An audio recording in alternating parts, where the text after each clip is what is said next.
good afternoon, good day, good evening, based on wherever you are, uh, based locally or globally. We have a very special session today. It's our March webinar, and we have just celebrated the International Women's Day. It is a very emotional Women's Day personally for me because of all the cuts to aid that will end up impacting women and girls, young children all over the world. So it's most important that we prioritize women, we prioritize girls, we prioritize women's leadership and participation in decision making. And we have a very special guest. So I'll introduce myself. I'm Lamona Chanda. I'm one of the co-founders of the Global Activist Network. Welcome to our March session. And today our special guest is Rachel Toku-Appiah. I'm apologies if I'm mispronouncing your name, Rachel. So I'm just going to give everyone a little bit of what Rachel has done. Rachel is an international development leader with over 20 years of experience driving policy advocacy, program strategy, and communications across Africa. She's a Rhodes Scholar. She holds a MSc in biochemistry from the University of Oxford and a BSc in microbiology from the University of Botswana. When she was director of program advocacy and communications for Africa at the Bill and Melinda Gates Foundation, she led high impact initiatives to advance women's economic empowerment, strengthen institutional capacity, and shape public policies. Rachel played a pivotal role in integrating women's economic power into the African Union's Convention on Ending Violence Against Women and Girls, facilitating stronger national commitments to inclusive economic reforms. Previously, she led global hunger and malnutrition advocacy at Global Citizen and spearheaded nutrition policy reforms at the Graça Machel Trust, with expertise spanning strategic development, stakeholder engagement, and policy implementation. Rachel continues to champion sustainable, evidence-based solutions that empower women and marginalized communities. I welcome you all to find more about so much of the milestones and the accomplishments that Rachel has achieved in her lifetime, and continues to do more. But welcome, Rachel, to our March session. We're really lucky to have you here as a guest because we need to see leaders like you to believe that we can be there. And given how tragic the situation is for women globally right now, this is high time that more and more leaders like you are at the decision-making table. So welcome. And why don't we start by finding out a little bit about yourself, your journey, what led you to this area of work? Great. Thank you so much, Limona, and to the GAN committee as well. I appreciate the opportunity to join this webinar and just to have a discussion with you. And so just starting off, I think, telling you a little bit about myself. So I was born in Ghana, grew up in Botswana. And as I was growing up, there were some family friends that we had who ran a school for the blind. And so we used to go and visit their children and just spend time with the students at the school who were blind, and realized that with a little bit of additional supports, just giving them that access, they were just as smart as any other children, could do so much. But it also made me realize that no one chooses which country, which community, which family to be born in, right? And so if I could work towards helping to level the playing field, in terms of equitable access to education and to healthcare, just give everyone that fighting chance. So that had always been my orientation, and those are my two, passions, health and education. And so over the past couple of decades, initially when I started, one might have been taken aback. It's like McKinsey. What's that's not the third sector.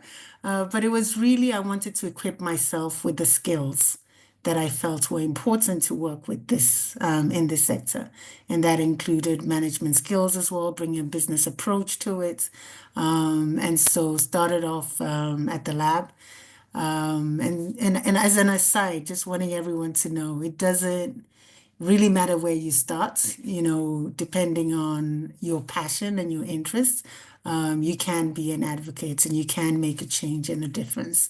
And so then subsequently moved into this international development and have worked with a number of organizations, always chasing my passion. Um, and to also give you some context, growing up in Botswana at the time that I started university, the HIV/AIDS pandemic was coming to its peak. And it was my generation that were really particularly badly affected. And at the time, the talk was all about, the ABCs, abstain, be faithful, condomize. So all prevention. No talk of treatments for those in the global south. And yet new drugs, had started being developed. They were just exorbitant in terms of their costs. And so that led me to really wanting to do that, which is why I eventually ended up with an organization like the Clinton HIV/AIDS Initiative. But I'll pause here and just say I truly, truly, deeply care about making sure that everyone has that equal shot at life. People are just amazing and have so much to contribute. And we're missing out on a lot by not, giving everyone that chance to develop to their full potential. Thank you so much, Rachel. That's so inspiring. And I'll keep reiterating from time to time that, I mean, we are recording this session today because of many of our listeners will not be joining. They will be listening to it at a later time. We'll be sharing everything, all the insights you share. Uh, but years to come, I'm confident that many will search for this conversation today and look at you as an inspiration. You're one of those few women, and I will speak from my personal experience as a woman of color. First of all, you ended up at some of the biggest platforms that give you a lot of opportunities, exposure, and all that. And I'm sure the journey wasn't easy. So it's not even easy for women who are based in the global north. They have their own fight, but it's a much tougher journey for us. And then comes all the intersectionalities. um, what has been your major challenges, if you could, list two, three to sort of reach there? So the first one, which is many of us face, is the gender bias and the stereotypes. And ironically, inadequate awareness of these biases and the adverse impacts on women and the society at large. The second one is access to decision-making spaces. And the third one is sustaining impacts amid changing funding priorities. And so in going back to that first one, in terms of the gender bias and stereotypes. So I'll give you an example. I was particularly unwell, unfortunately, when a few months after I arrived in Oxford. And while the doctors were trying to figure out, at least you would have hoped they were trying to figure out what was wrong with me, because of the stereotype that I was from Botswana, they kept testing for HIV/AIDS. They didn't listen. They were not really considering the symptoms holistically. It was, I fit a particular stereotype. I remember after my first assignment, my supervisor said, "Oh, you write well." And that took me aback as well, because on my CV at that point, I had won national writing competitions. So it's like, I wrote the Cambridge high school leaving exam before I did my university degree. And so it was like, why? So I was a bit taken aback, but thankfully didn't allow that to stop me, but continued to do what I knew I was capable of doing, and show people that I could make a difference. And so I didn't wait to be given opportunities. I would take opportunities. Um, the other thing, though, that I think surprised me, so I grew up in a family where boys and girls were treated equally, given, equal access to education, all the opportunities. So all my brothers, they cook, they clean house, they do laundry, ironing. And, I also got to do things like changing bicycle and car tires.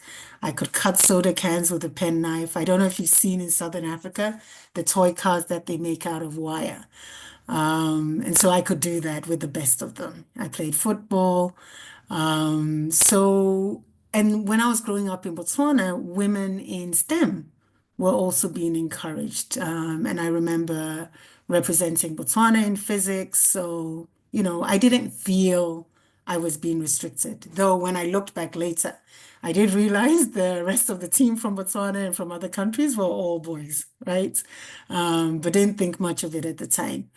When I was working, I then moved on to, live and work in global north countries where it wasn't so much in your face.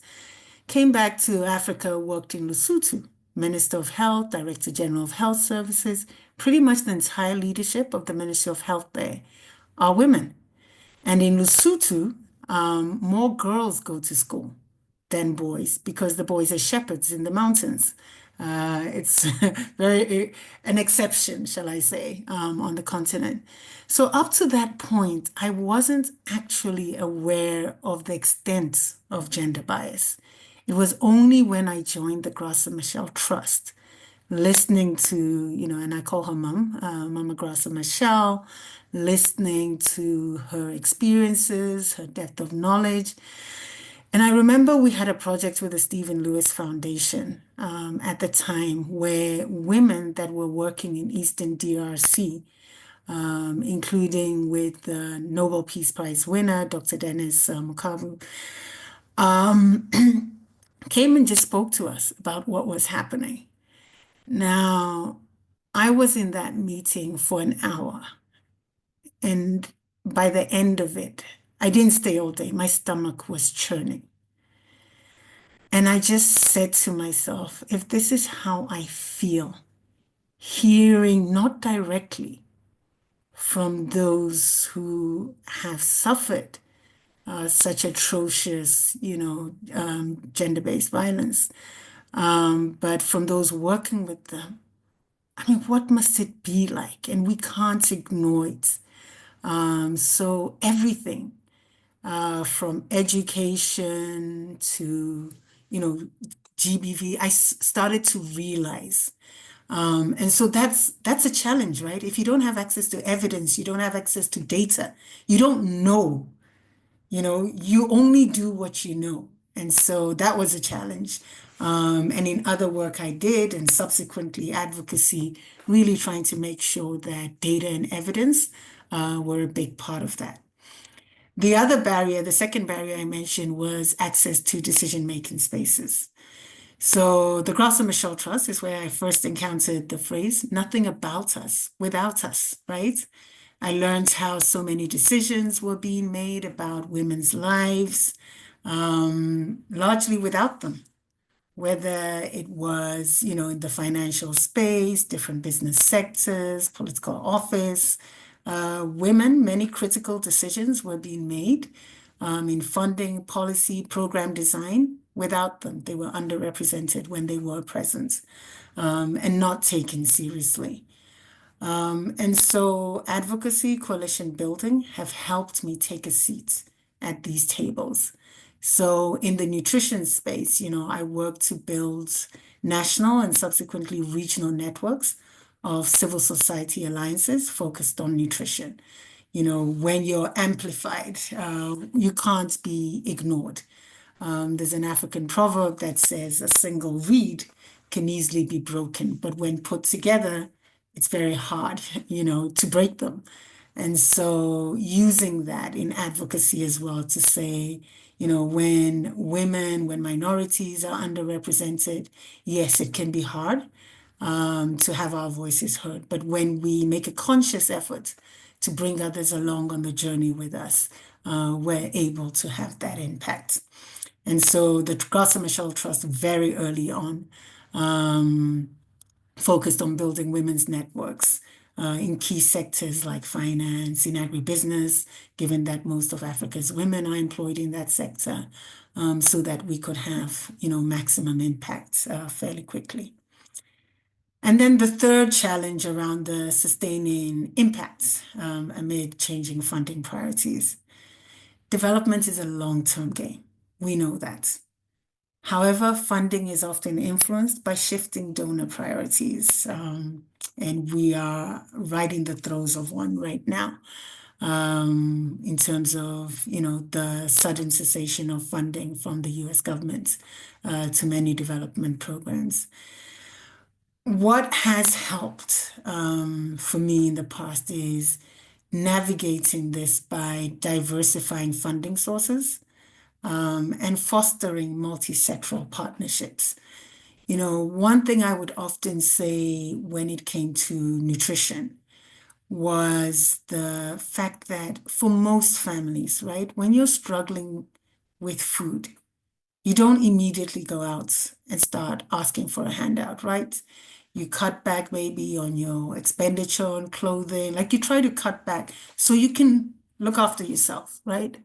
And so for me, with such critical issues, government leaders need to take that rigorous look at their spending and say, if we want our countries to be here or there, in 5, 10, 20 years, what do we need to do? How do we need to allocate our resources in order to get there? So as painful as this is, I think in every crisis, there's opportunity as well. And in a sense, it doesn't speak well of many of our leaders to say 25 years down the line, we're still not buying our old ARVs, for example. At what point are we going to plan for it and take over? So it's challenging. You're working on issues that are long term, and donors keep changing their priorities. But even in that context, there are ways that we can think about navigating. Thanks. I think one of the most powerful things you mentioned about the African proverb, I think a very common equivalent would be united we stand. That's what I was thinking. Um, Rachel, I'm very emotional. I'm going through a crisis moment as a woman, as someone from South Asia. Very recently, a 8-year-old was gang raped by her distant family members, and she lost her life to it in Bangladesh. There is rapes happening every single day, multiple ones. And also this girl who's a student at one of the national universities, she was sexually assaulted, sexually harassed, and said some very inappropriate things. And when the perpetrator was arrested, he was bailed out and greeted with flower garlands. And a lot of the times, and that was in the news. It's open, it's happening in public, and I find it very difficult to accept. And it breaks me when I see that there are women supporting it and somehow find like believing that this is somewhat okay.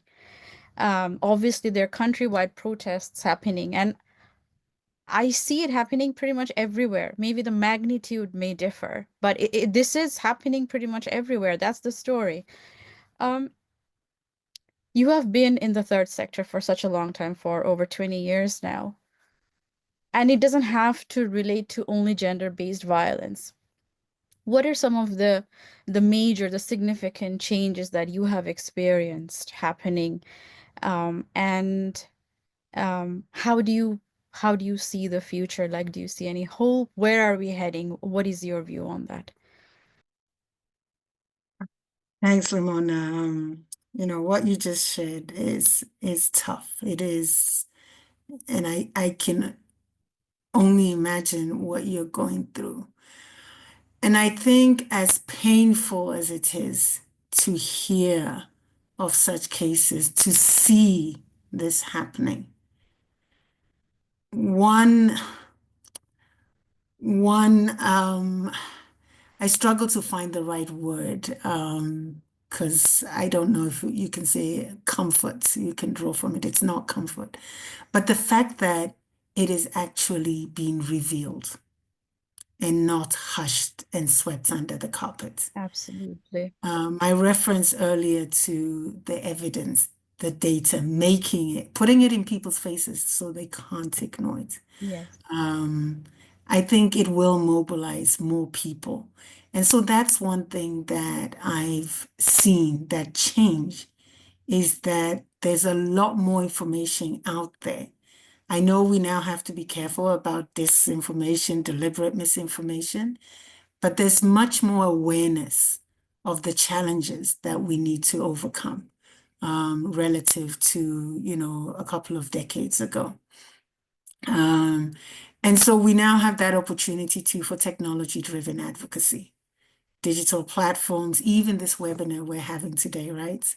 Yeah. In the past, someone would have had to go book a venue, organize all the logistics, invitation letters, people queuing at embassies to get visas, time to travel there, back.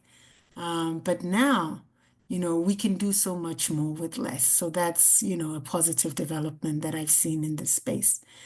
We've also seen in more recent years that shift from, you know, aid where everything is dictated by the donor to more local ownership. There's more agency and voice from the intended beneficiaries of the development. I often say just because someone doesn't have money doesn't mean their brain is not working, right? They know what they need. They know what the challenges are in their specific environment. And so it's a very positive development, respectfully and meaningfully engaging local actors. And as we can see with the USAID funding, when we don't do that enough, we really risk, it's the short-term gains and then things can just come to a crashing halt. So that's positive. The other thing is the evolving donor landscape, right? While traditional donors are cutting foreign aid in some areas, we're also seeing private sector partnerships. When I was in Lesotho, the government of Lesotho entered a public-private partnership with Netcare, which is a private hospital facility in South Africa. And they came and took over the tertiary hospital in Lesotho, so to speak, put money in, built it, trained nurses, operated it at the level of a private health facility. And the huge sums of money the government was spending, sending people to South Africa for medical care in those same private facilities, they used towards this public-private partnership till the point where they could take over. And so those are some of the opportunities as well as we look at the evolving donor landscape. And then in terms of the future outlook, more than ever, the strong collaborations and partnerships. We knew this when we were developing the SDGs. That's why we have Goal 17, right, around the partnerships. Yes. But very often, I think we get busy and we come back into our sort of silos, and we might just find ourselves talking to each other, as civil society or government works only with themselves. You can't get into certain meetings, it's government only. But as I look to the future, I think it's critical for us to really come together more. So many of the challenges are interlinked. Women's economic power, linked to the health, education outcomes, all that. So I think as I look at the future, if we can just collaborate more, put into practice what we know, that would be good. That is so precious, Rachel. I mean, I think I'll take it one step forward and say that women's role or women's issues are also interrelated with every single one of the SDGs. So we can't attain any of those if we are not empowering women. Um, so you've worked as the director of program advocacy and communications at the Gates Foundation for a number of years.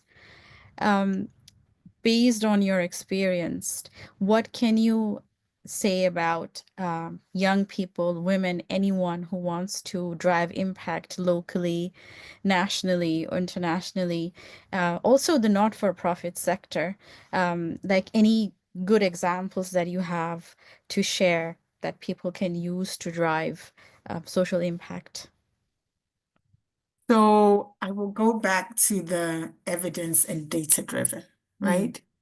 People, evidence-based arguments are much more compelling for policymakers, and they can be persuasive for the general public as well, who in turn influence policymakers.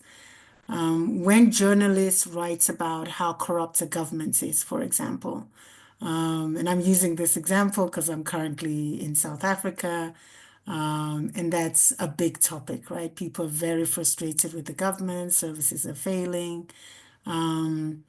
When a journalist writes generally about corruption, the public will agree, they'll complain, they'll say, yes, things are in such a sad state, but not much actually gets done.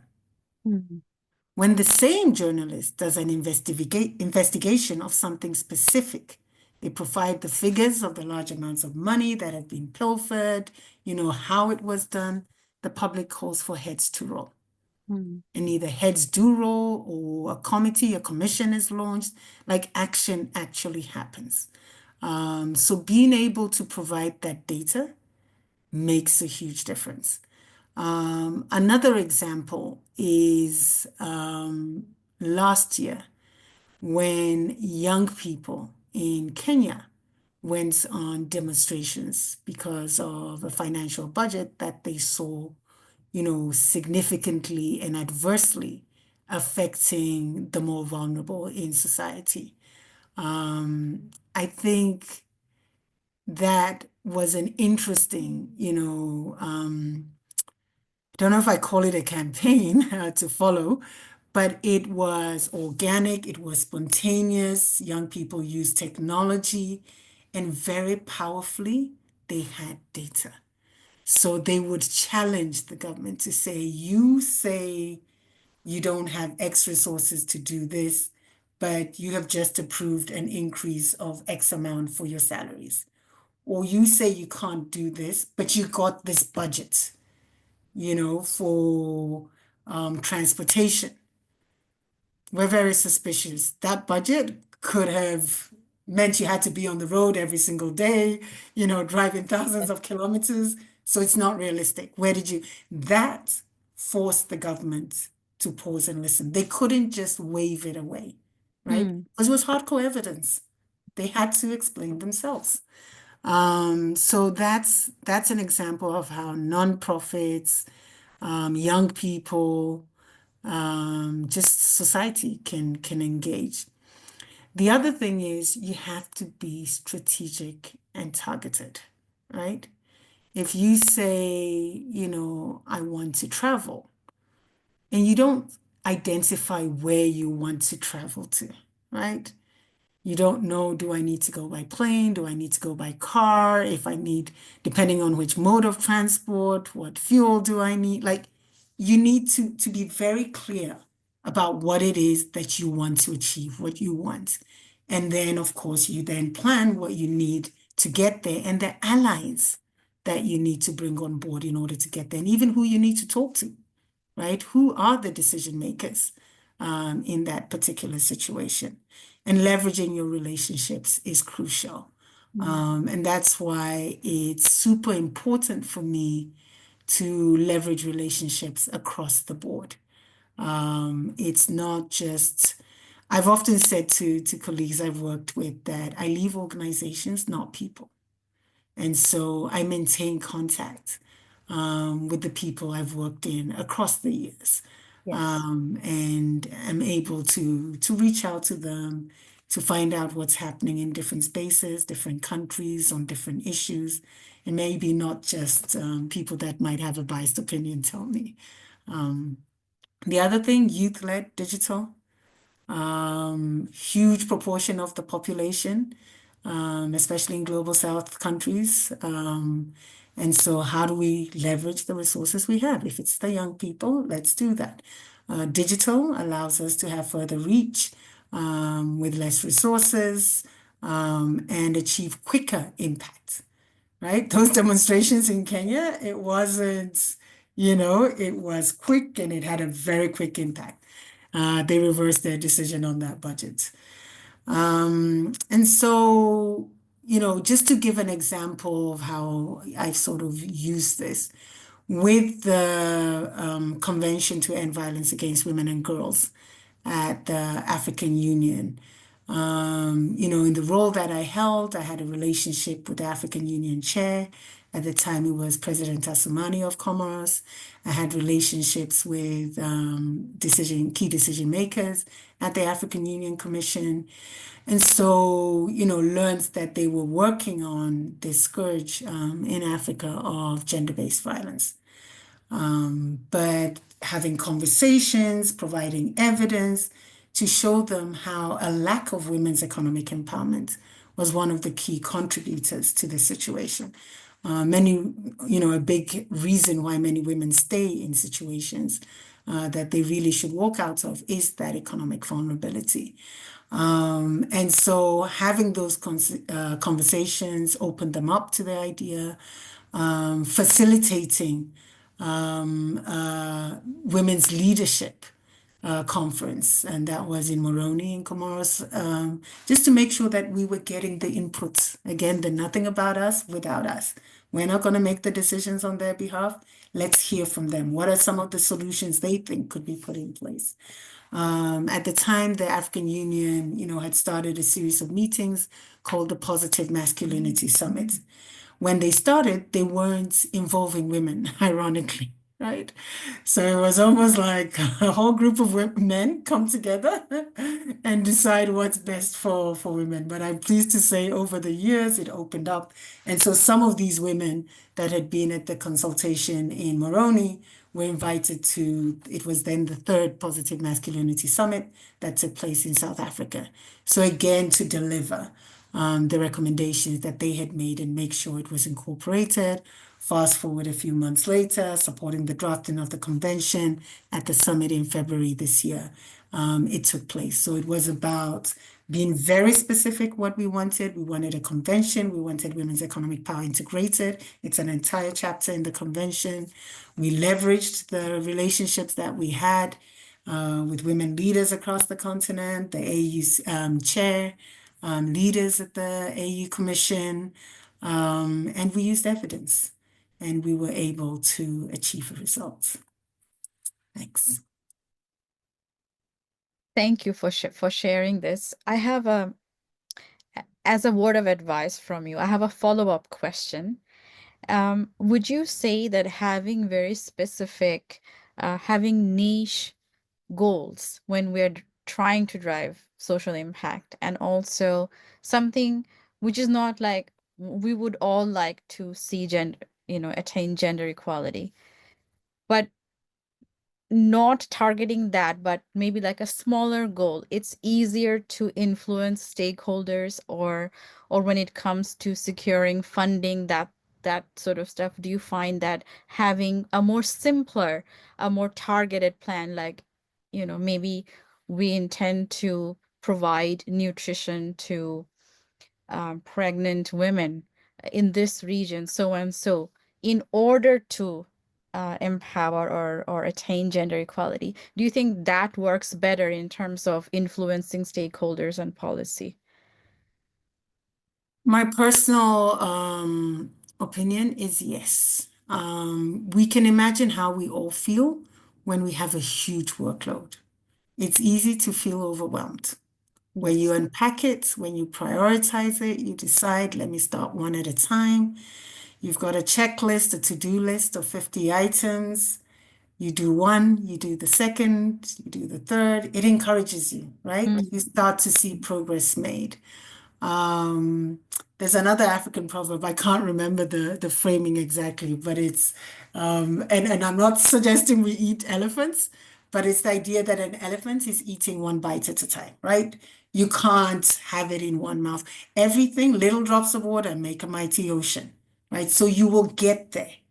But tackling it one step at a time makes a difference. If in every family we were able to have that gender equity, right? Give women equal opportunities, raise the children to understand, and give them equal opportunities. Can you imagine the impact in one village, in a country and so on? Sorry.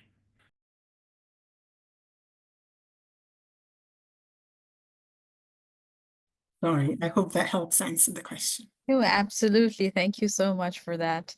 So, this year for International Women's Day, the theme is Accelerate Action. Not to put you on the spot, but we would like to know how you are contributing to this theme in your line of work, and why don't we also find out what are your personal aspirations? You have, achieved so much in your life. What are your sort of aspirations that um that you would like to achieve now at this point? I actually think it goes back to my response that I just shared about taking things one piece at a time, one bite at a time. And so, starting in my personal space, I'm taking a bit of a sabbatical right now. And one of the main reasons is because I want to spend more time with my children as they're in their teenage years. And I think this is, a stage where they can be influenced in a way that shapes their approach to gender issues. When they're younger, kids pretty much listen to whatever you say. You say sit down, they sit. They get older, and it's like, why? And they don't need you. They can do things themselves, right? As teenagers. So I want to make sure that both my son and my daughter, the same way I was raised, right, are getting the skills that they need for life. It's not gendered knowledge. I have time to talk to them as they hear things out there. Sometimes it comes from their teachers, society around them in terms of the bias.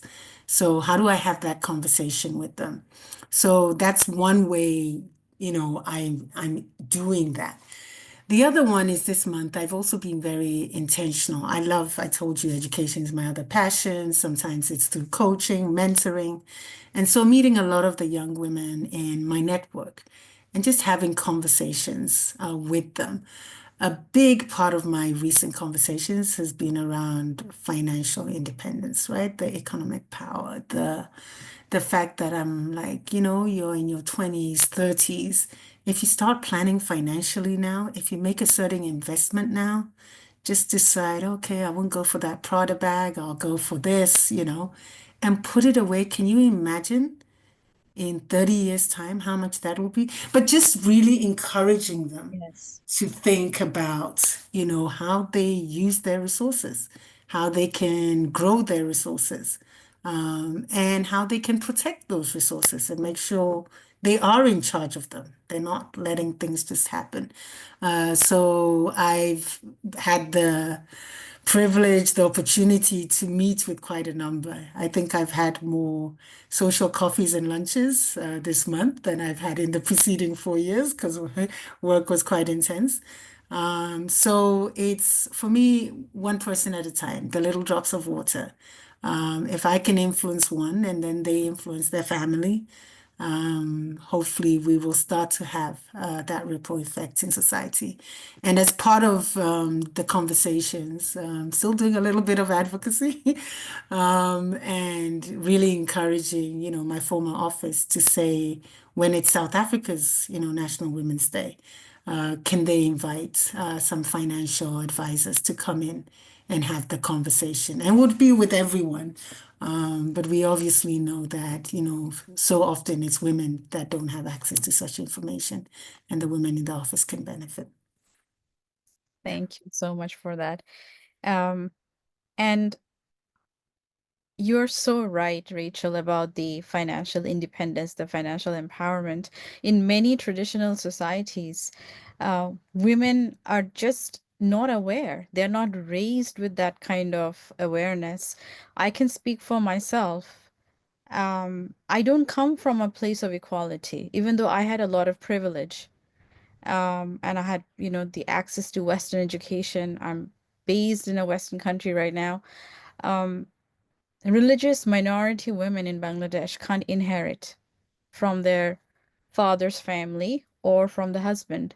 And this is a very marginalized community we're talking about. So when you grow up with gender bias, you don't have access to education because the male child gets all the support. You're already so vulnerable. And then if the husband dies or if the girl never gets to get married, you end up in a destitute situation, and there is not even the legal framework to support you. So this topic of financial empowerment is so crucial, I feel, and very special to my heart. So thank you for bringing this up. Now, in a very recent UN report, it was stated that we're still 100 years away from achieving gender equality, let alone equity, um, which means we will not see it in our lifetimes. As a leader and as a woman, how do you see this? How do you perceive this? And what what would be your advice? 100 years is too long, right? We might have suspected, it'll take a while, but maybe we didn't know 100 years. Now we're faced with that to say what you're doing, this is how long it'll take you. We just can't accept it. So we need to do more and I'm just picking this example that you shared about, this minority in Bangladesh. And it's to say, and it might not be you, it could be another organization, someone else who's there on the ground. Because the other thing too is the messenger matters.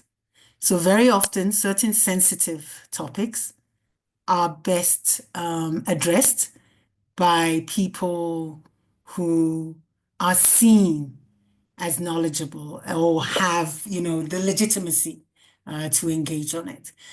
But where you have a situation like that, is there anything that can be done to put a policy in place to help it be implemented? So when I was in Lesotho at the time, women could not open a bank account without the express permission of their husbands, or if they were single, the village chief, who was almost always a man. I was shocked. So actually, I did encounter some of these gender things when I was in Lesotho, now that I think about it. Um, but it was like, what? A grown adult woman needs Yes. permission? But at the time, the MCC was working on a compact with the government. And so one of the conditions they put in there was that certain policies would be addressed. They didn't actually write it in, but in the conversations, it was, if we're going to achieve the impact that we want to achieve, well, we need an enabling environment, and this will help. So I remember even when I went to Parliament, we'd been advocating for user fees to be waived at the health centers to make healthcare more accessible. And I remember walking in my, high-powered pantsuits, because they invited us to Parliament to hear that discussion and hear it being passed. And as I was walking towards my seat, someone was like, "You can't wear trousers in here. You need to change." And I kept walking, thinking it was a joke. It wasn't a joke. I had to leave and go and wear a skirt. And this was like, we're in the 2000s. But some of these things have changed, right? So it's people seeing things and saying, no, what can we leverage to make this change happen? So policy legal reform, start looking for opportunities, figure out who's best positioned, In the example I just gave, MCC, we're in a good position to make that happen. The other one is this women's economic empowerment, right? You can't move forward quickly without making sure that women have the resources that they need to thrive. It's just not going to happen. And the evidence is clear. When you give women access to money, when they have money, the decisions they make benefit society. So, they don't go out and buy a flashy sports car. They invest in family, healthcare, education, good nutrition. So give them resources. All the countries that were led by women, we know survived the pandemic, handled the pandemic much better. So we know the unique qualities that women bring to leadership and to pretty much every space that they occupy. So give them economic empowerment, change cultural and social norms. And it starts with each one of us, right? Yes. Because we are all socialized. We can't, you know, and we only know what we know up to a point, right? So as our eyes are opened, as we become aware of things, just telling the people in our circles to say, actually, this thing that you're doing, you could actually hold this person back, this child back, right? Because they'll think they're incapable. So raising it and making that change. And here I'll give another little anecdote. I remember a family friend, the daughter came over. She's about a couple of years older than me. And my parents gave us chores in the house. And when she arrived, one of my brothers was sweeping. And she's like, oh, let me take that. That's a girl's job. I turned and looked at her, shocked. What do you Yes. mean that's a girl's job? But that's how she had been socialized up to that point. And so I had an opportunity to say, no, it's not. It's his turn to do the sweeping this week and let him do it. So that's about how we make the changes in our societies. And the work that I've been doing with the AU is just an example of how you can start high level up there. And then you use the tool that we have at a national level to hold them accountable. And then advocates on the ground can also use these tools to effect change on the ground. Thank you so much, Rachel. You already shared a number of the examples. I was going to say that, we are aware that there is gender bias. We are aware that there is discrimination, like misogyny and all that, toxic patriarchal practices. Do you have, and also like women who have education, women who are independent still go through a lot of discrimination when they're out of the house. They face discrimination inside the house within their family settings, but also at workplaces. Do you have any other examples that you can share with us when you yourself faced something, and what did you do to come out of that? Like you referred to the, wearing skirts as one of the examples, but do you have any other examples where you sort of faced something like that? Hey, I'm trying to think hard about this one. Um, because one thing about my personality, which has helped me in certain situations, is I'm not always aware of discrimination or bias. And as a result, it doesn't affect me or stop me, right? I remember when I was in Oxford and it took someone pointing out, you do realize you're the only African student in the entire department. I was like, oh, really? Right. So I don't notice certain things. And so I may have encountered, but not necessarily had it really hold me back in terms of making an effort to tackle the issue or do whatever it is. But having said that, one thing that I think is helpful is building alliances, right? Women can feel very lonely. And when you build an alliance with others that have a similar background or similar issues, you get ideas from each other, you get strength, you realize you're not alone, right? and there's several of you, and you can make a difference. So I found that building that alliance, I'm still trying to think through very quickly to see if some examples come quickly to mind about where I've specifically faced a particular, because I just, I shared how my family, how I was raised, so I wasn't exposed. But I would say, you know, I came across one that was the experience of another woman at a certain organization in East Africa, so I'm not specific. So she faced a bias because A, she didn't come from that country, and B, well, maybe they're at the same level. She was a woman, right? But she was the head of the organization. And so she chose strategically when she arrived to build an alliance with a man, right?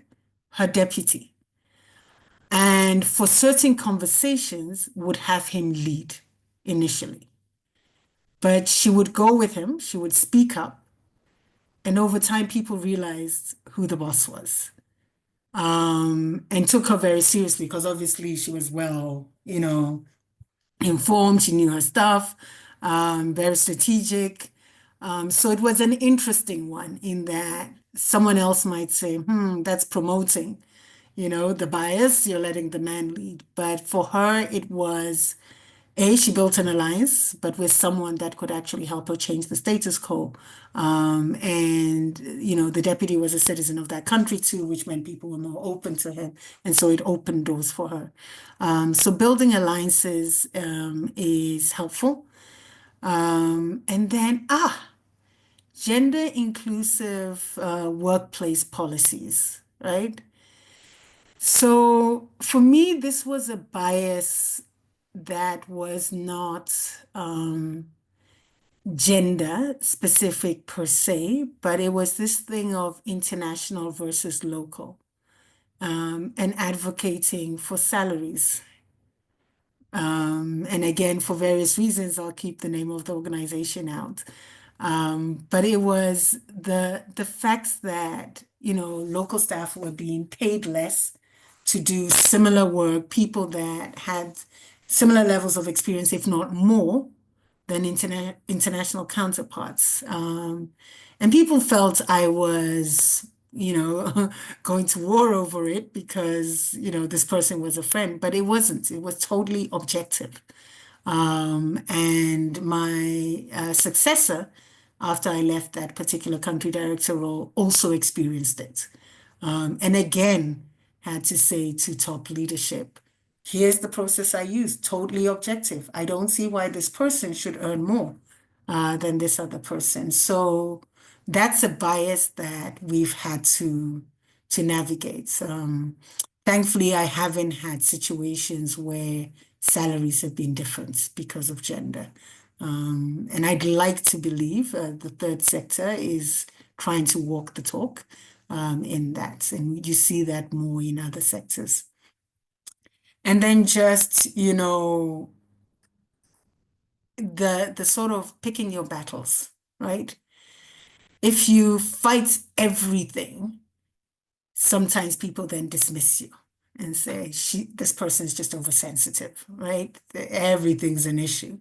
They don't actually take their time to address. So you also do need to be strategic and to pick your battles. So equity for me is very important. As I said, the whole reason why I'm in this sector is to level the playing field. And so for issues like the salaries or, preferential treatment or differential treatment, I will go to bat for that. And I look for organizations that walk the talk. If I join an organization and they don't do what they say they do, I will not stay long. I will either try to change it, I'll fight. But also, over time, if it's not possible, I will exit and I will continue to do what I can to change from the outside in. It's very interesting your thoughts, Rachel, on this. And I would like to ask you a controversial question simply because I think you and I have somewhat a similar experience. Till I came to the UK, until I started working, specifically after the Black Lives Matter movement, people started discussing about gender identity, ethnicity, and all that more. The discussion was still there before, but people started discussing about it more. I never thought of myself as a woman of color till someone mentioned it to me. Like I wasn't conscious, and I don't find comfort in constantly thinking myself that I come from a certain region in the world. Wrongs have been done. I feel overload. I feel like, there's a heavy load to carry on my shoulders. When I'm carefree and when I accept myself as I can do anything I want, I can study whatever I want, I feel that I feel more free and more empowered. What would you say, in your opinion, that it's good to be always conscious of that or just not think about all these things? Uh, how would you like, how do you see it yourself? Think, you know, for me, as I said, in many cases, because I'm not conscious of it, not having that weight on me has also allowed me not to be hindered by it because I don't operate that way. Having said that, I had an experience when I was principal for a day in a New York school, Yes. many years ago now. And what it was, I was working at McKinsey and I'd been invited there by the deputy principal. And what she wanted, I realized later, was to show Black kids in that school, and it was Black children, that a Black woman can make it, right? You can, and when I was there, I mean, it broke my heart to think these grade 4, grade 5 kids had given up on themselves. I was like, what? At that age, I was planning 3, 4, 5 career options, you know, and believing I could actually do all of them. Yes. If not, I had to pick one. And these children at such an early age. And so in some situations, it helps. So it's not to say carry that weight all the time, operate, but it's this thing of people when they see others like them being able to move forward in spite of the biases. It encourages them. And I had a colleague when I was at the Clinton Foundation. She's American, she used to watch South African sitcoms and she's Black American. And she said to me once, she said, Rachel, you don't know what a huge difference it made for many African Americans being able to see people that looked like them acting in movies. And so she was loving the sitcoms here because it featured Black people and, excellent actors and just so while I wouldn't go around carrying that burden, where you are invited, as I was, to just share, as you've done today, inviting me to just share my story, right? In the hope that it encourages others. I think we shouldn't shy away from that either. Thank you so much. So moving on, at the Gates Foundation, your work is heavily centered around the Sustainable Development Goals, and with the annual Goalkeepers event celebrating people who work towards the SDGs. What would you say is the way forward for governments, private institutions, civil society, individuals, community groups to collectively work towards attaining the Sustainable Development Goals? So, okay, first of all of them need to work together much more, but for governments, they've signed up to the SDGs, they've made commitments, they need to align their national policies, right? And they need to track progress. If you don't know something, you're not going to do anything about it, right? If I didn't know the scale of gender bias across the continent, it wouldn't have moved me to do anything, right? So governments really need to start tracking where they are, how they're making progress, what's working well, what isn't. The private sector needs to invest in sustainable business models. This thing of profit, profit, profit is not sustainable, right? We've seen it, the impact on the environment, some of the climate change issues. So they really need to realize it's in their own interests for survival. Civil society organizations hold governments accountable, drive community engagement. Everyone has a responsibility. When I go back on holiday to Ghana, sometimes I hear taxi drivers, people complaining about the state of the roads. And then you turn around and you ask them, okay, so where's government going to get the money from to actually build good roads? Taxes, do you pay any taxes? No. Right? So it's this idea that everyone actually has a role to play. It's not just the government, it's not just big business, but each one of us. Citizens actively participate. If you don't, things will happen, right? Stuff is happening anyway. And if you don't intervene, if you don't, make your voice heard, if you don't act as well, right? And push for change, we're not going to get that change. And the goalkeepers, I think, are just a powerful illustration of that. They come from different sectors, different, just people that are passionate about making a difference, and they are making a difference. That's why they get nominated. Thanks. Thank you so much. You inspire us so much, Rachel. We would like to know who inspired you. Who do you look up to? What has been your motivation in this career? And um, any advice for young women who would like to sort of take a similar journey or be in the third sector.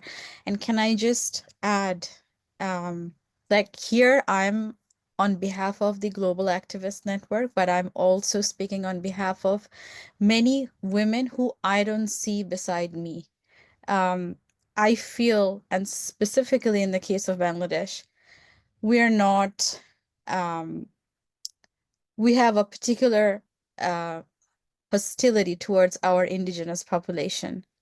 So our indigenous women and girls are extremely vulnerable and marginalized, if I can call them minorities of the minorities. I know every other country with an indigenous population have a similar problem. And I was at the goalkeepers and I was the only one with a Bangladeshi background. Maybe there was someone else who was a male figure from a very massive not-for-profit. And I'm asking you on behalf of all these women who are not with us here today, but they do exist. What has been your motivation? Who do you look up to? And any advice for young girls? I smiled when you asked the question initially because my motivation is actually someone very close to me. It was my dad. He never told me I couldn't do anything. I remember once having a conversation because one of my older siblings was about to start, the ACCA Chartered Accounting course. And so I was like, do you think I should do this? What do you think? I had an interest in science. And he said, you can do whatever you want to. The other thing is, I saw him serving his community. So he set up a night school for adults, adult learning, basically, people that hadn't had the opportunity. Not everyone gets a chance to go to school the way, many of us. And that was voluntary work. And he brought together other teachers, talked to people. And eventually the government took it over and started paying for it.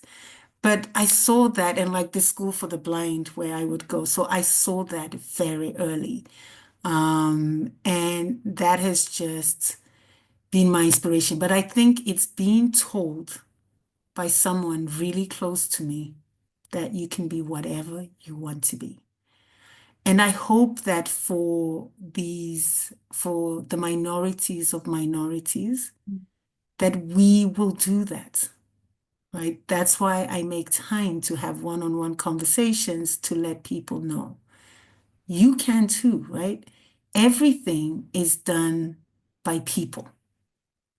You're a person too. And I say every head of state, every world-renowned expert, when they were born, they knew pretty much nothing.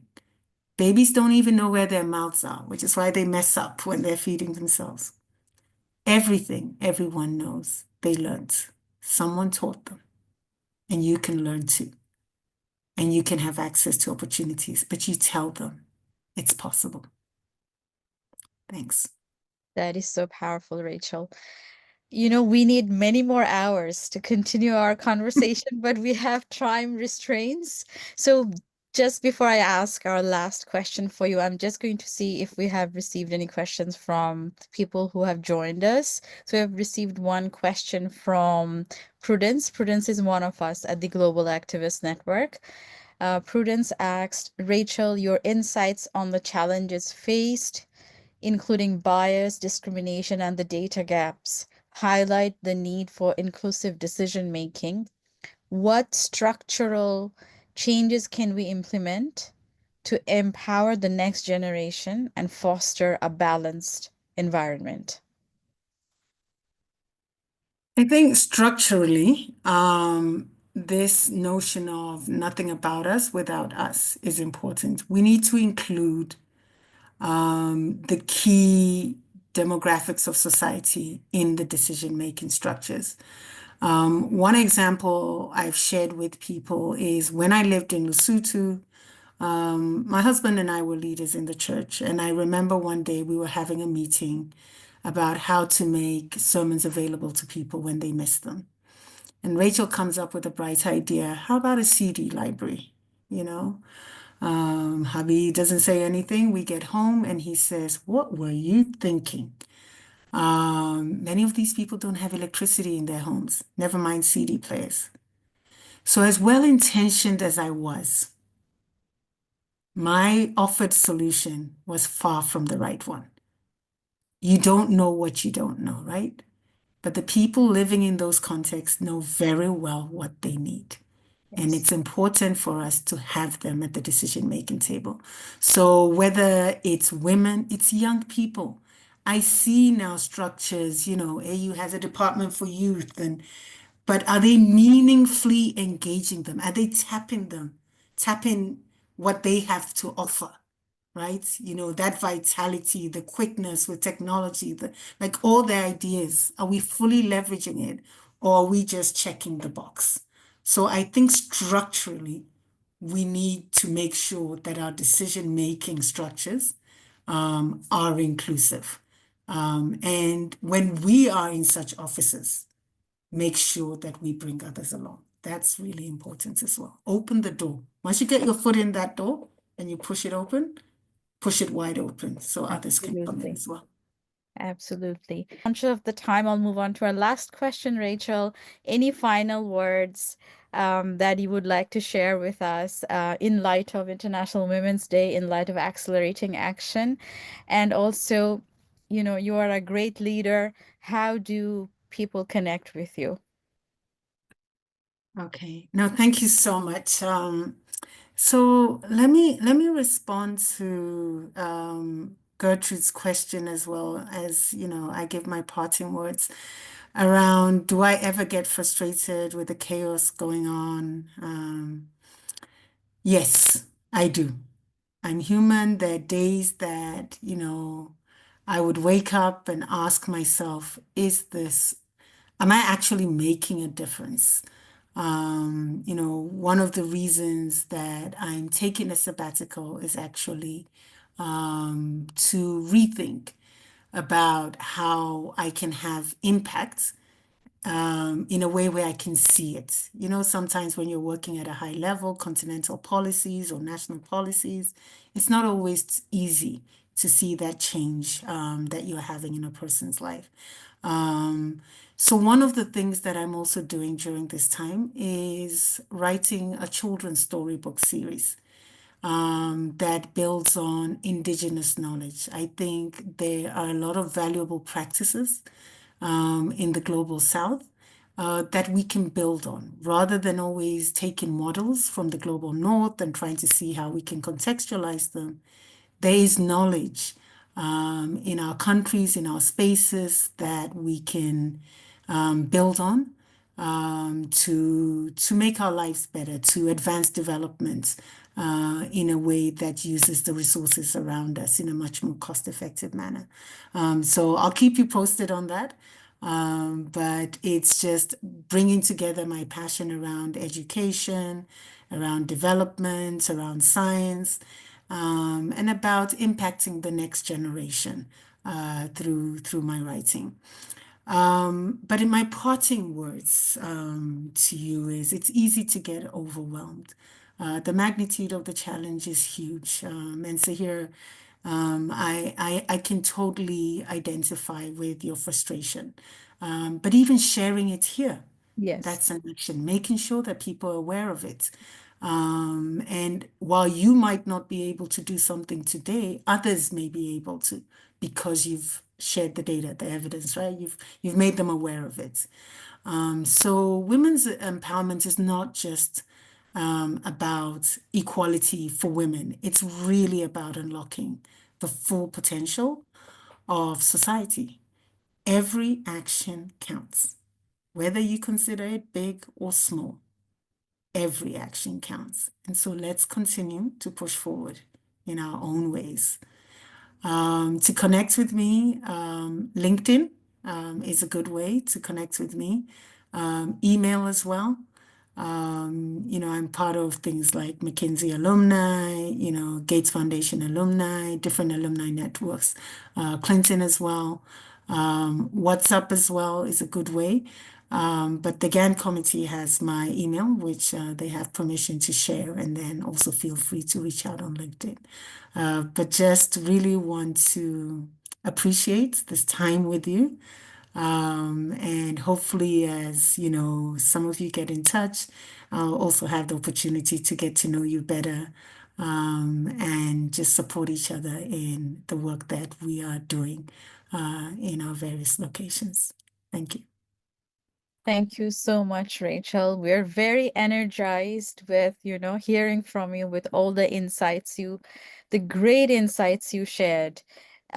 Really looking forward to your series of, work on children.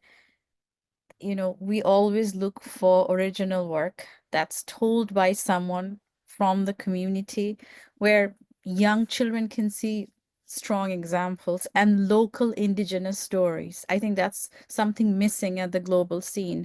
So we will really be looking excited about that and looking forward to all these great initiatives that you have planned. And thank you so much for making time for us. There are so many of our members who will be watching, and we have recorded our sessions. So, they will be listening to your session when we share. So thank you so much for joining us today. And for all the members who joined, I would like to thank you for making your time. Please do follow us on our socials. We are on Instagram, LinkedIn, Twitter, Facebook, on Spotify, YouTube as well. We're trying to reach out to as many people as possible.